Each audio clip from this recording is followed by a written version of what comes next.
সময়টা আশ্বিনের মাঝামাঝি। আকাশ বাতাসে ভেসে বেড়াচ্ছে আগমনীর গান। এবার দুর্গাপুজো অনেক আগে ভাগে। সেই দিন রবিবার, সকাল প্রায় 8টা। যথারীতি 6টার সময় ঘুম থেকে উঠে পড়েছে রঞ্জন গুপ্ত, সুরেন্দ্রনাথ কলেজের বিএ ক্লাসের ছাত্র। এছাড়াও গুপ্তর আরও পরিচয় আছে। নামধন্য বেসরকারি গোয়েন্দা ইন্দ্রনীল মুখার্জি তার বিশেষ পরিচিত। স্কুলের গণ্ডি পেরিয়ে যখন সে সবেমাত্র কলেজে পা দিয়েছে, তখন থেকেই ইন্দ্রনীলের সঙ্গে তার পরিচয়। এখন সে ইন্দ্রনীলের সহকারী। সেই দিন সকালবেলায় ঘুম থেকে উঠেই চাটা খেয়ে সবেমাত্র সে ইতিহাসের বইখানা খুলে দু একটা পাতা এগিয়েছে, হঠাৎ কলিং বেলটা তীক্ষ্ণ শব্দে আর্তনাদ করে উঠল। ভুলু এখন বাজারে, অগত্যা রঞ্জনকেই উঠতে হলো। সাত সকালে এসে একই জ্বালাতন। মনে আগন্তুকের মুন্ডপাত করতে করতে নিচে নেমে এসে দরজাটা খুলে দিয়ে কিন্তু রঞ্জন অবাক। বলে, এ কি ইন্দ্রদা, তুমি? রঞ্জনের মুখে আর চোখে একবার দেখে নিয়ে মুখ টিপে হেসে ইন্দ্রনীল বলল, কি হে, বিলক্ষণ চটেছ মনে হচ্ছে। কি করছিলে এতক্ষণ? ইন্দ্রনীলকে দেখেই রঞ্জনের মুখের বিরক্ত ভাবটা এক মুহূর্তে কেটে গিয়েছিল। লজ্জিত হয়ে সে বলল, তোমার আবার এত দূরে কষ্ট করে আসার কি দরকার ছিল? আমাকেই তো একটা ফোন করে দিলেই পারতে। তা পারতাম, কিন্তু তোমার লাইন বোধহয় পেতাম না। রহস্য ভরা কণ্ঠে ইন্দ্রনীল বলে, কারণ তোমার যে অনেক গুণ ব্রাদার। ক্রেডেল থেকে রিসিভারটি তুলে নিয়ে পাশে রেখে দাও, যেন লাইন এঙ্গেজ। কি যে তুমি বলো ইন্দ্রদা, আমি মানে? যাকে শোনো, চটপট তৈরি হয়ে নাও তো, এক্ষুনি বেড়াতে হবে আমাদের। কোথায়? একটু অবাক হয়ে শোধায় রঞ্জন। দমদম এয়ারপোর্ট। কেন? যেতে যেতেই শুনবে কোন। উল্কার বেগে ছুটে চলেছে ইন্দ্রনীলের 2 সিটার। আরোহী দুজনেই চুপচাপ, কারো মুখে কোনো কথা নেই। ইন্দ্রনীলের মুখ থেকে সেই একটু আগেই কৌতূহল মাখা হাসিটার ভাটা উবে গেছে। ধীরে ধীরে সেখানে ফুটে উঠেছে দৃঢ় প্রতিজ্ঞার ছাপ। গাম্ভীর্যে থমথম করছে তার সারা মুখ। ইন্দ্রনীলের এই রূপের সঙ্গে বিশেষভাবে পরিচিত রঞ্জন। সে জানে এখন হাজার প্রশ্ন করলেও কোনো উত্তর পাওয়া যাবে না তার কাছে থেকে। সুতরাং মনে মনে ভীষণ কৌতূহলী হলেও চুপ করেই থাকবে সে। আরও কিছুক্ষণ ওইভাবে কেটে গেল।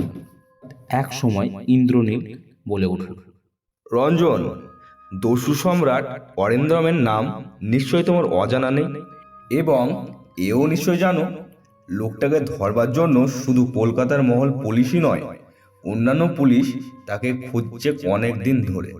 লোকটার কার্যকলাপ যেমন অমানসিক, ছদ্মবেশ ধরতেও তেমনি ওস্তাদ সে। এক মুহূর্তে কি করে লোকচক্ষুর অন্তরালে চলে যায় সে, সেই কৌশলটা তার করায়ত্ত। ইদানিং পুলিশের ওপর মহল থেকে খোঁচা খেয়ে আমাদের গোয়েন্দা বিভাগ লোকটাকে ধরবার জন্য একেবারে উঠে পড়ে লেগেছে।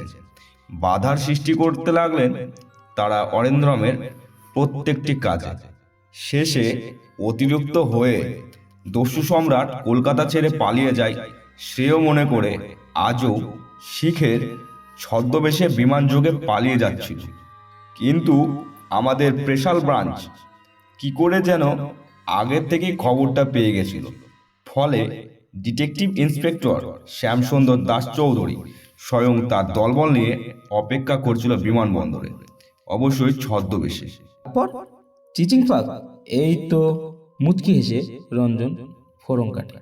না না, চিচিং পাক কেন হতে যাবে? ইন্দ্রনীল বলে, আজকের বিমান যাত্রীদের মধ্যে শিখ ছিল 3 জন।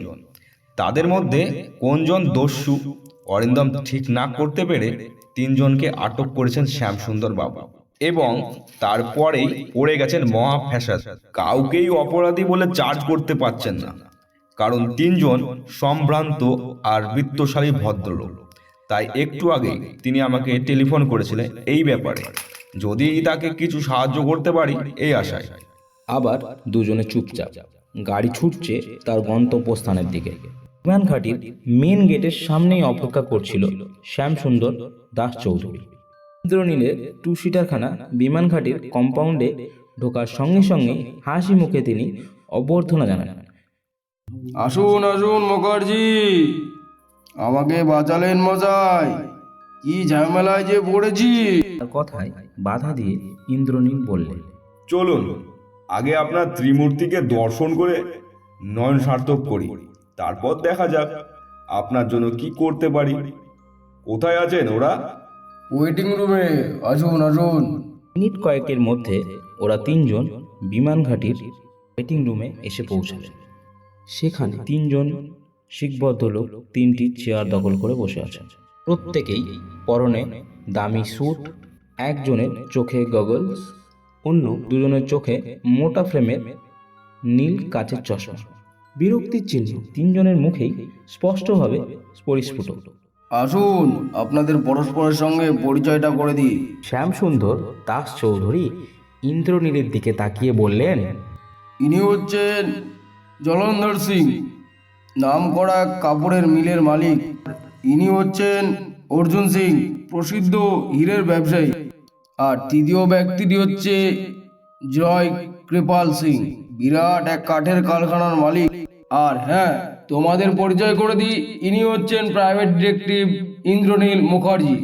উনি সৌজন্যের মৃদু হাসি হেসে নমস্কার বিনিময় হওয়ার পর অর্জুন সিং বিরক্তি ভরা কণ্ঠে বললেন, এভাবে অযথা আমাদের আটক করে হয়রান করার মানেটা কি বলুন তো মিস্টার মুখার্জি?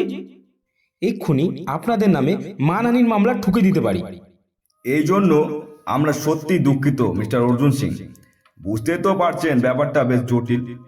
শ্যামসুন্দর বাবুর মুখে নিশ্চয়ই আপনারা শুনেছেন সমস্ত ঘটনাটা।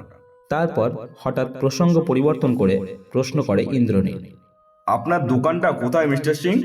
অর্জুন সিং বললেন, খ্রিস্টোফার রোডে। আইসি। এবার জলন্ধর সিং এর দিকে চেয়ে ইন্দ্রনীল প্রশ্ন করলেন, আপনার মিলটা কোথায় মিস্টার সিং? আসামে। জলন্ধর সিং জানালো, আপনার মিলের নাম কি? নীল অ্যান্ড মিনা কটন মিলস। কলকাতায় এসেছেন কেন? ব্যবসার ব্যাপারে কিছু দরকারি কাজ ছিল। ধন্যবাদ। ইন্দ্রনীল এবার জয় কৃপাল সিং এর দিকে প্রশ্ন করলেন, কোথায় যাচ্ছেন আপনি মিস্টার কৃপাল সিং? হিন্দি, বাংলা আর পাঞ্জাবি ভাষার সংমিশ্রণে এক অদ্ভুত খিচড়ি সৃষ্টি করলেন। জয় কৃপাল বললেন, আমি এই ফলের দিকে যাচ্ছি। নিজের ব্যবসার খাতিরও নিশ্চয়। হ্যাঁ। আপনার কারখানাটা কোথায়? টবিন রোডে। ধন্যবাদ মিস্টার কৃপাল সিং, আমার আর কোনো প্রশ্নই নেই। বলেই এক অদ্ভুত কাণ্ড করে বসে ইন্দ্রনীল, যা একেবারে তার স্বভাব বিরুদ্ধে। রঞ্জনের দিকে তাকিয়ে বলে, তোমার কাছে সিগারেট আছে রঞ্জন? একটা দাও তো। রঞ্জন থ।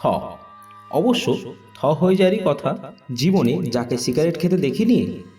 হঠাৎ সে যদি সিগারেট খেতে চায় তাহলে কেন না অবাক হয়। মনের মধ্যে নানা চিন্তা এলোমেলো দেখা দিলেও মুখে কিছু না বলে শার্টের পকেট থেকে সিগারেটের প্যাকেট বের করে তা থেকে একটা সিগারেট নিয়ে ইন্দ্রনীলের দিকে বাড়িয়ে দিল রঞ্জন। অনভ্যস্ত হাতে সিগারেট ধরায় ইন্দ্রনীল। কয়েক সেকেন্ড নীরবে কেটে যাওয়ার পর হীরক ব্যবসায়ী অর্জুন সিং হঠাৎ বলে উঠলেন, আমি একটু বাথরুম যেতে পারি মিস্টার মুখার্জি? ইন্দ্রনীল নীরবে সম্মতিসূচক ঘাড় নাড়তেই লম্বা লম্বা পা ফেলে বাথরুমের দিকে অগ্রসর হন অর্জুন সিং। প্রায় মিনিট 10 বাদে তিনি ফিরে আসেন বাথরুম থেকে। সঙ্গে সঙ্গে কিসের একটা গন্ধ এসে নাকে লাগে ইন্দ্রনীলের। পর মুহূর্তে সে দ্রুত পদে এগিয়ে গেল বাথরুমের দিকে। বাথরুম থেকে যখন ফিরে এলো ইন্দ্রনীল, তখন তার চোখে মুখে সাফল্য তৃপ্তি। সহসা চাপা গর্জনের সুরে সে বলে উঠল, your game is up Arjun Singh, ওরফে দস্যু অরিন্দম। মুহূর্তের মধ্যে যেন অর্জুন সিং একটু চমকে উঠল মনে হয়। ইন্দ্রনীলের ইশারায় শ্যামসুন্দরবাবু এগিয়ে যান অর্জুন সিংয়ের দিকে। সহসা গর্জে উঠল ইন্দ্রনীল, হাতে তার উদ্যত রিভলভার। পকেটে হাত ঢোকাবার চেষ্টা করবেন না অর্জুন সিং, ওরফে দস্যু অরিন্দম। শ্যামসুন্দরবাবু ও পুলিশের দল ততক্ষণে অর্জুন সিংয়ের দুহাত ও কোমর চেপে ধরেছেন। আমি অরিন্দম। তাজ্জব কাণ্ড, ভুল করছেন মিস্টার মুখার্জি। কি করে বুঝলেন আমি দস্যু অরিন্দম। এই ভুলের প্রায়শ্চিত্ত আপনাকে সুদে আসলে করতে হবে, জানেন? অর্জুন সিংহের গলায় তেজ ও বিস্ময় ফুটে ওঠে একসঙ্গে। একটু হাসল ইন্দ্রনীল, হেসে বলল, এই শিখের ছদ্মবেশ নেওয়াটা তোমার ভুল হয়েছে অরিন্দম। তুমি বোধহয় জানতে না যে শিখ ধর্মের ধূমপান করা সম্পূর্ণ নিষেধ। অথচ তুমি যে একজন চেন স্মোকার তা প্রমাণ করেছো তোমার ওই হাতের ওই হলদে দাগ। অত্যাধিক সিগারেট খাওয়ার ফলে নিকোটিনের ওই রকম ছাপ পড়ে আঙুলে। ওটা দেখে আমার সন্দেহ মনে জাগে এবং এই ব্যাপারে নিঃসন্দেহ হবার জন্যই ছোট্ট একটা কৌশল অভ্যর্থনা করলাম। সিগারেট খাওয়া তো দূরের কথা, কোনোদিন ছুঁই না ওই জিনিসটা। তবুও আমার বন্ধুর কাছ থেকে একটা সিগারেট চেয়ে ধরালাম, কারণ আমি জানতুম পাকা নেশা করে চোখের সামনে কেউ যদি নেশা করে তাহলে তারাও নেশা করার বাসনা জাগে। এক্ষেত্রেও তাই হলো। সিগারেট খাওয়ার জন্য তুমি বাথরুমে গেলে বটে, কিন্তু সিগারেটের গন্ধ ঢাকতে পারলে না। একটু থামলো ইন্দ্রনীল। পকেট থেকে নস্যির ডিবে বার করে পুরো এক টিপ নস্যি দু নাকে ছিদ্রে চালান করে দিয়ে ইন্দ্রনীল এবার শ্যামসুন্দর দাস চৌধুরীকে বলল, আমার কাজ শেষ মিস্টার দাস চৌধুরী, এখন আমি চলি। এসো রঞ্জন।